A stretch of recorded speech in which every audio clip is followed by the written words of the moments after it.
First of all, I just want to say thank you very much to Tom and Bernie, and certainly the state of Missouri for having me here. I'm very honored to be here. It's my first time at the Capitol building, and it's a beautiful building, and I'm just kind of in awe of the whole thing.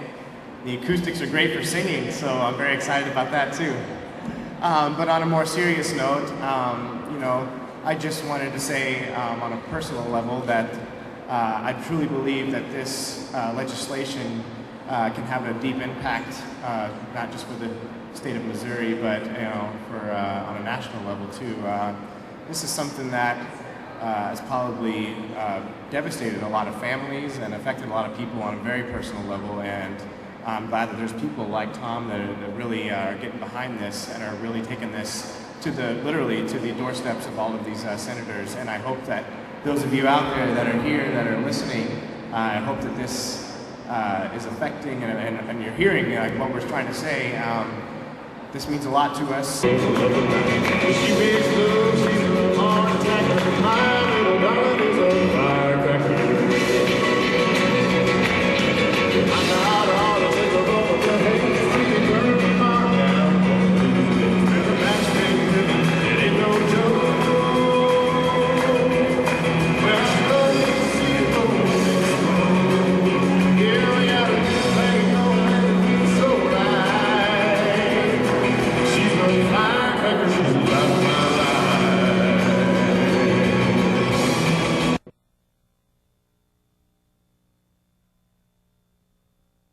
No, I'm privileged to get to speak on behalf of the legislation that's being proposed. It's hard to imagine this having an impact on me and my profession. But I run probably the very largest mental health facility, I know, in Southwest Missouri and maybe the state.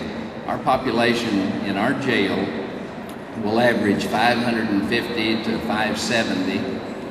We were in the streets celebrating. We got down to 524 a couple of days ago. And of that number, and we have been up to 599, and of that number, at least 40% and maybe more are receiving some type of counseling.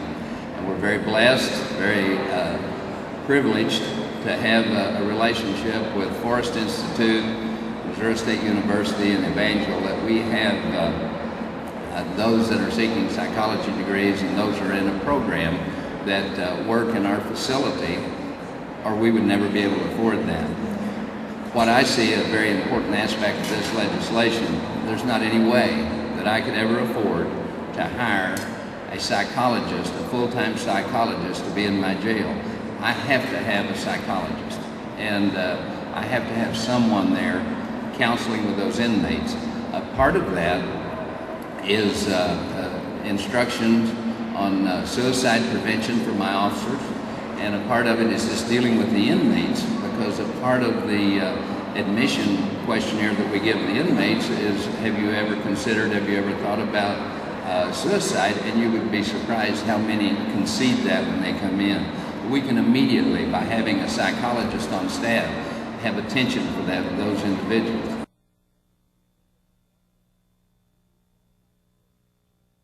10 years ago, my brother was murdered. He was a sheriff's deputy and was shot in the line of duty. He and I were very close. I had spent a lifetime since about the age of 9 years old contending with, apparently, major depression, type 2 bipolar disorder, and obsessive compulsive disorder, but I didn't know it. I went through 45 years of complaining to doctors and various medical specialists. The best thing I got from them was a prescription or a handful of pill samples. After my brother was killed, I eventually sought professional help, and I was blessed to, fortunately, find and connect with a very competent doctor of psychology, and I was ultimately diagnosed. Still, the problem remained of medication, and it's no small problem at all. I found, as everyone with these problems does, who is fortunate enough to be in the care of a psychologist in the first place, I found that to obtain a prescription a change of prescription or even a dosage change, I had to separately see and pay to see a